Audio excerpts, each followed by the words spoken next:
Hola mis queridos estudiantes, el día de hoy vamos a hablar de un tema muy interesante, un tema que me he pasado estudiando yo mismo unos 20 años.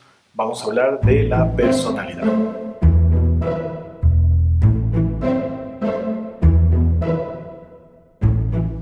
Un primer punto para hablar de la personalidad es entender cuáles son las teorías que la explican. Vamos a hablar de Freud. Freud hablaba que la personalidad está dada en el yo, es esta instancia que está entre el ello y el superyo. ¿Se acuerdan que en algún momento hablamos de esta segunda tópica freudiana, que tenemos un ello y un superyo? Freud decía que lo que nosotros vemos es simplemente como la punta del iceberg y la mayor parte de nuestro aparato psíquico está escondido dentro de nuestro inconsciente. En nuestro inconsciente están estas pulsiones, esto que llamamos esta fuerza, el ello. El ello es aquel que nos impulsa a hacer algo y normalmente tenemos pulsiones de vida y pulsiones de muerte, eros y tánatos. Entonces el ello es el que nos lleva a hacer todas estas cosas. Dice Freud, nosotros nacemos con el ello, nacemos con estas pulsiones, buscamos simplemente satisfacer nuestros deseos, sin importarnos nada más, solo estamos satisfaciendo nuestros deseos. Justamente la teoría freudiana se sustenta en la idea de que si nosotros quedáramos simplemente, seríamos ello y seríamos estas pulsiones, buscaríamos simplemente satisfacer nuestros deseos egoístas, seríamos egoístas, estaríamos buscando agreder a los demás simplemente por el placer de aquello, violar por simplemente el deseo sexual, comer lo que se pueda desaforadamente. Un poco el ello sería qué pasaría con el mundo si es que no tuviéramos esta otra instancia que sería este superyo. El superyo es en cambio otra fuerza que choca con el ello, que también tiene una parte inconsciente y otra parte consciente que se llama el superyo. El superyo vendría a ser este conjunto de normas, de prohibiciones, de limitaciones que no nos deja llevar a cabo todo lo que quiere nuestro deseo inconsciente. Es decir, seguramente lo que uno puede pensar cuando es niño, que si es que alguien me cae mal, voy y le pego, ¿no? Esa es una manera de reaccionar sin tener control de mi impulso, sin tener control de mi pulsión. El superyo lo que te lleva a pensar es que dice, eso no es bueno, no es socialmente aceptado, por lo tanto no lo hago. Desde ahí suena como esta idea de que tienes el diablito y el angelito, ¿no? El diablito es aquel que te lleva a hacer las cosas malas, que te lleva a decir, cómete ese pastel de chocolate, ¿no? Se pone aquí y te dice, come ese pastel de chocolate, mientras llega el superior y te dice, teóricamente te diría cosas como, no, mira, eso no es bueno, te puede causar un malestar y demás. Sin embargo, también dice Freud, el superior no es del todo buena gente, no es del todo preocupado por tus intereses, sino el superior te diría algo así como, ya estás gorda, ¿para qué vas a comer? Igual nadie te quiere. Eso es más o menos la instancia del superior. Y el que está en la mitad es el yo, ¿no? Esta figura es todo lo que nosotros entendemos como nuestra personalidad. Es la que reacciona y la que toma decisiones escuchando un poco lo que tiene que ofrecer un lado y el otro lado. Entonces, este yo es esta instancia que regula entre el ello y el superyo, toma decisiones en vez de esto. Justamente estas decisiones, ahí viene la pregunta si es que las decisiones son en realidad tomadas o simplemente son predeterminadas. Es decir, no tenemos manera de reaccionar, simplemente cumplimos y obedecemos a un predeterminismo psíquico, que era lo que decía Freud. Esta es una parte de la teoría psicoanalítica, es una parte importante, la segunda tópica freudiana.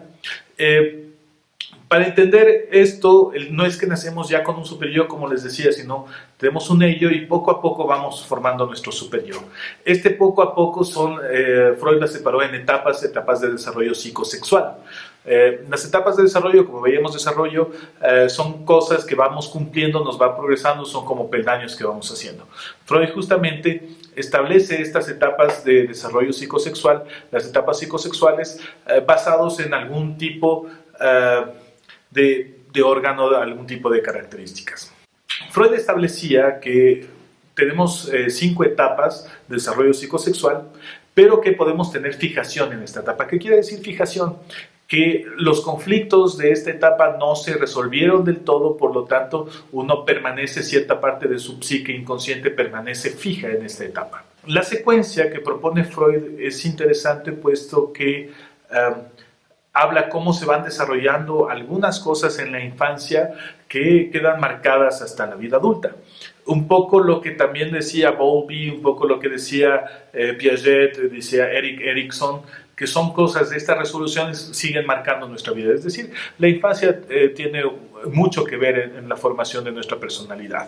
Bueno, tenemos la primera etapa, la etapa oral. La etapa oral va más o menos de 0 hasta los 12 o 18 meses. En esta etapa el bebé se interesa más que nada por la oralidad, quiere tener objetos alrededor de la boca. Seguramente sacó esta conclusión por la observación de infantes que todos se llevan a la boca y tienen como su placer en esta estimulación oral.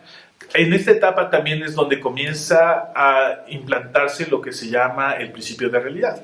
El bebé, dice Freud, el bebé sueña que está lactando. ¿Sueña que está lactando? ¿No? Sueña que está lactando, pero su estómago no se llena. Entonces, esa diferencia entre soñar o alucinar que estoy lactando, pero no se llena mi panza, comienza a hacerme pensar, comienza a hacer pensar al niño qué es realidad y qué es fantasía. Si es que no hay una buena resolución de esta parte, lógicamente puede no distinguirse entre realidad y fantasía, lo que significaría algún tipo de psicosis o problemas posteriores. La fijación en la etapa oral genera personas que son adictas, por ejemplo, a fumar o a comer, personas que no lograron pasar por alto esto y que siempre están buscando placer a través de la oralidad. Entre los 12 y 18 años y hasta los 3 años más o menos se da la etapa anal. El niño siente placer en su región anal, justamente coincide con el control de esfínteres. En la cultura occidental los padres celebran cuando el niño hace popó en el sanitario, entonces son contentos, se alegran, entonces él no solo siente placer en la región, sino también siente cierto placer de dar gusto a los padres. A veces, dice Freud, entiende sus heces como un regalo hacia los padres. Entonces puede haber un tipo de manejo. Aquí también se implantan, se instauran ciertos pensamientos de artes plásticas por la idea de jugar con esto. Pese a que no meten las manos, pero es como que juegan con esto. La plastilina y todo eso da la idea de que puede estar jugando con las heces. Da algo de guácala, sí, pero bueno, funciona esto en los tiempos de Freud de una manera simbólica o una manera, no, espero que no haya sido real. Pero bueno, en esta etapa anal también se da este conflicto en donde tienes por un lado una prohibición o tienes demasiado alerta, es decir, la caca es algo sucio, es mugroso, es cochino, es algo feo, o por otro lado tienes una relajación de esfínteres en donde no retienes sino que sueltas completamente todo el tiempo. Entonces una fijación puede tener dos ámbitos. La fijación en la etapa anal puede provocar que las personas sean extremadamente limpias, aseadas, higiénicas, obsesivamente higiénicas, que quieren que las cosas no tengan nada de gérmenes, algo que en esta cuarentena es deseable. O por el otro lado son personas que sueltan todo, no retienen nada, es decir, son desordenadas, son completamente cochinas, mal aseadas. Una fijación en esta etapa anal muy fuerte puede provocar estos síndromes acumuladores o síndromes obsesivos compulsivos. Después de la etapa anal se viene la etapa fálica, que está entre los 3 y los 6 años. En la etapa fálica ya el niño siente placer en sus áreas genitales. El niño entiende que existe una diferencia entre el niño y la niña y eso tiene que ver con el pene. Dice Freud, el niño siente que a la mujer le han castrado, siente miedo él de castrarse, y la niña siente envidia del pene porque él tiene algo que ella no tiene. Entonces se da desde aquí, se instaura la envidia del pene. Además, en esta fase se da lo que se llama el complejo de Edipo. El complejo de Edipo es esta idea de Freud, implantada por Freud, de que el niño en un principio desea a la madre o está enamorado de su madre. Se llama Edipo por toda la obra griega, que no la voy a mencionar aquí, pero les aconsejo que la busquen. El complejo de Edipo se da porque el niño desea estar con su madre, ser todo para su madre, y la madre quiere que ser todo para el hijo. Se da en un principio una relación simbiótica. En esta relación el niño es todo para la mamá es todo para el niño. Pero hay la irrupción de la otra persona, la irrupción del padre. Entonces el padre viene a ser el que corta la relación entre el hijo y la madre. Este corte implica una rivalidad paterna. Entonces el niño tiene rivalidad en un principio con el padre, le odia al padre porque daña, porque no le deja poseer a la madre, pero se da cuenta que la madre también desea al padre, por lo tanto tiene una identificación con el padre y dice: yo quisiera ser como ese padre. Esto es en niños. En niñas la cosa es un poco distinto. En la niña es distinto, puesto que existe en un principio una especie de vía del pene, como habíamos dicho, y una excitación por el papá. Entonces le echa la culpa a la mamá por haber castrado al papá. Entonces ahí se da la rivalidad hacia la madre. Pero después existe este segundo paso, que es una identificación con la madre como una fuente de deseo del padre. Entonces, en este punto, y como dato curioso, este punto también fue un motivo de la pelea que tuvo Freud con Jung, motivo por el cual se pelearon, se separaron. Entre otras cosas fue porque Jung sostenía el complejo de Electra. Freud no hablaba y no admitía la idea del complejo de Electra. Esa es otra historia, pero les recomiendo que vean Un método peligroso. Después de la resolución del complejo de Edipo viene una etapa de latencia que va entre los 5 o 6 años hasta la adolescencia. En esta etapa de latencia no hay mucho interés por la parte sexual, está toda esta parte inhibida, cohibida, porque existe más interés en otro tipo de desarrollos sociales. En este punto es donde los niños no tienen interés en las niñas no tienen interés en los niños, dicen guácala a los niños, guácala a las niñas, porque están enfocándose en otro tipo de desarrollo, creando lazos sociales. Después de esto y alrededor de la adolescencia, sí se da la etapa genital. La etapa genital es donde ya se habla de una madurez sexual, en donde ya existe la excitación a través del área genital. Entonces, un poco para entender esto, estas etapas, la resolución de estas etapas es lo que nos dice cómo va a ser la personalidad. Aún así, Freud también habla que depende mucho de cómo afrontamos aquellos traumas infantiles, aquellos conflictos y todo, cómo nosotros podemos hacer. Freud habla de que la represión es un mecanismo de defensa que tenemos para tratar de olvidar aquellos recuerdos que nos pueden ocasionar algún problema. Esto se llama represión. En la histeria funciona mucho la represión, eso es lo que le llevó a Freud a teorizar sobre esto, puesto que cuando un recuerdo era olvidado, el afecto que contenía ese recuerdo seguía presente y se convertía en un síntoma. Mágicamente se convertía en un síntoma y, por ejemplo, ahí le vemos a la señora K arrastrando la pierna, o Dora con todos sus problemas histéricos. Esta idea de los mecanismos de defensa es retomada luego por Anna Freud, quien funda esta escuela, la Ego Psychology, la psicología del yo, en donde profundiza en la idea de los mecanismos de defensa como parte de lo que es la personalidad, que son los sistemas que uno utiliza para afrontar aquellas cosas o aquellos recuerdos, experiencias que provocan ansiedad. Entonces, tenemos no solo la represión, que es el olvido de un recuerdo, es decir, no me acuerdo qué pasó, pero se queda el afecto. Tenemos la regresión, que es como volver a una etapa del desarrollo anterior, como por ejemplo cuando uno hace un berrinche. Ustedes pueden hacer un berrinche porque su papá no le presta el PlayStation, están regresando a una etapa del desarrollo muy temprana. El desplazamiento es cuando mi hostilidad se dirige a una persona que considero más débil porque no puedo ir hacia una persona más amenazadora. Muchas veces lo que sucede con personas, con hombres que se sienten imposibilitados, por ejemplo, de reaccionar ante un jefe que les llama la atención, gritan o son agresivos con su esposa, justamente para no enfrentarse a ese jefe. Ese es un desplazamiento. La racionalización es otro mecanismo de defensa, que es cuando una persona comienza a dar excusas o explicaciones de algo que ha pasado, tratando de minimizar los efectos. Es decir, sí, bueno, perdí el semestre, pero igual no estudié del todo, no tiene nada malo haber perdido con el profesor, es buena gente, a lo mejor vuelvo a ver lo mismo una y otra vez y ahí sí voy a aprender. Por ejemplo, ese puede ser una racionalización, minimizar los efectos. La negociación es cuando una persona se niega a reconocer que existe un problema, es decir, cuando niego a la causa de mi ansiedad o la causa de mi temor. Digo, esto no pasó. Una madre que tiene un hijo drogadicto puede decir: mi hijo no es drogadicto, simplemente que a veces se siente mal y toma pastillas para sentirse bien, negando que en realidad existe algún problema grave. La proyección, por ejemplo, la proyección es cuando uno proyecta algo de una persona a otra, es decir, proyecto lo mío hacia otra persona. Es como decir esto, una persona que es infiel a su pareja puede proyectar y decir a la pareja acusarle de infiel. O dicho de una manera, cada ladrón juzga por su condición, ¿no? Entonces, yo proyecto lo mío a otra persona, es decir, yo puedo decir, tal persona es criticona, es chismosa, siempre dice las cosas, no le creas, no convengas. Estoy proyectando mis características a otra persona.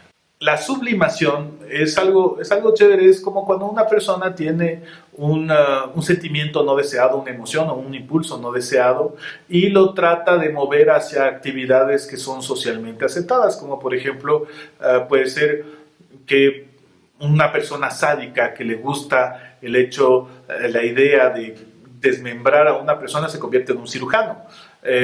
Una persona agresiva puede convertirse en un buen artista, ¿no? La espada y la brocha o el pincel son más o menos la misma cosa de cierta manera. Esta sublimación permite el desarrollo también de ciertas actividades artísticas, lo cual es bien interesante. La formación reactiva es cuando una persona hace lo contrario a su deseo.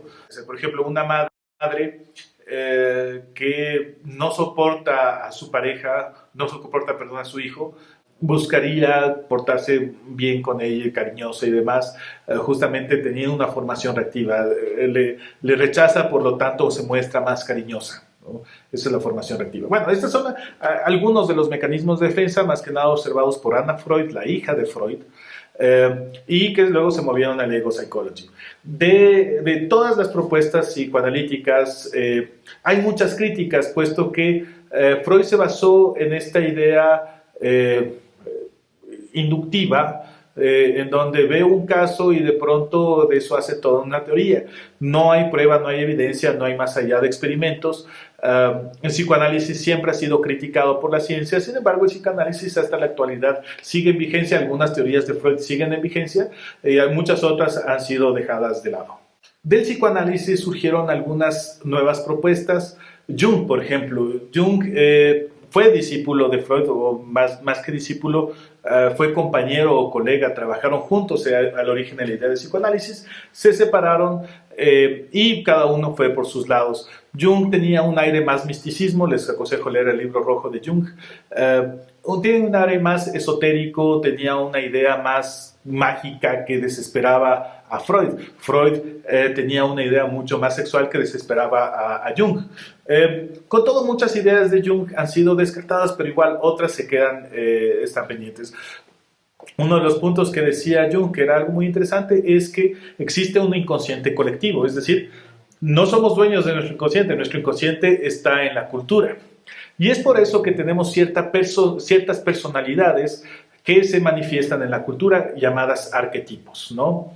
Los arquetipos, por ejemplo, tenemos el arquetipo del héroe, el arquetipo de la dama en apuros, el arquetipo del viejo sabio, que tiene barba además. Tenemos diferentes arquetipos, el juglar, el aventurero, el aprendiz, tenemos diferentes arquetipos. Tanto se juega esto que esto es base para lo que luego Joseph Campbell hace en El Camino del Héroe, en El Héroe de las Mil Caras. Justamente es en lo que se basan muchas películas como Harry Potter, Tolkien, El Señor de los Anillos. No vean las películas de Hobbit, son malas, pero El Señor de los Anillos sí. La Guerra de las Galaxias, bueno, etc. El asunto es que tenemos nosotros ideas de ciertos tipos de personalidad que son partes de un inconsciente que están en la cultura, ¿no? Y por eso mismo, cuando ustedes piensan en una persona sabia, tienen esta efigie del Zeus. Incluso cuando piensan en un dios, piensan en esta idea de un hombre con barba, porque ese es nuestro arquetipo. Hay representaciones en cuadros, hay representaciones pictóricas, hay cosas muy interesantes. Jung dio pie, por un lado, a esta idea de el camino del héroe para las artes, dio a ciertas pruebas como el MBTI para la personalidad y dio pie también a muchas cosas, o reinterpretó, digamos, el tarot. De las personas que criticaban a Jung fue justamente una psicoanalista, Karen Horney.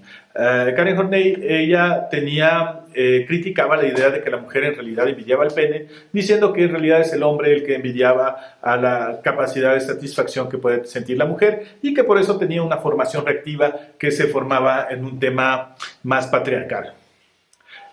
Yo creo, les doy mi criterio al respecto, creo que Karen Horney me gusta mucho, ella tiene un libro, habla sobre el autoanálisis, habla sobre la psicología femenina, y en esto ella lo que dice, es una gran feminista, ella lo que dice es que en sí la sociedad es matriarcal, y la formación reactiva es el machismo. Yo pienso que esto es nada más notorio en nuestra sociedad ecuatoriana, puesto que tal cual, como dice Iván Sandoval, un psicoanalista, nosotros somos un matriarcado, no somos un patriarcado.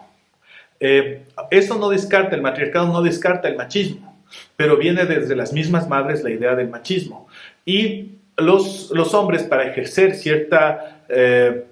para tratar de conseguir o sentirse superiores, tratan de mostrar como una formación reactiva justamente ese machismo y el femicidio como una manera de oprimir, porque es la única manera primitiva para un hombre que ha sentido que ha sido relegado toda su vida, es la única manera reactiva de sentirse que puede ser hombre.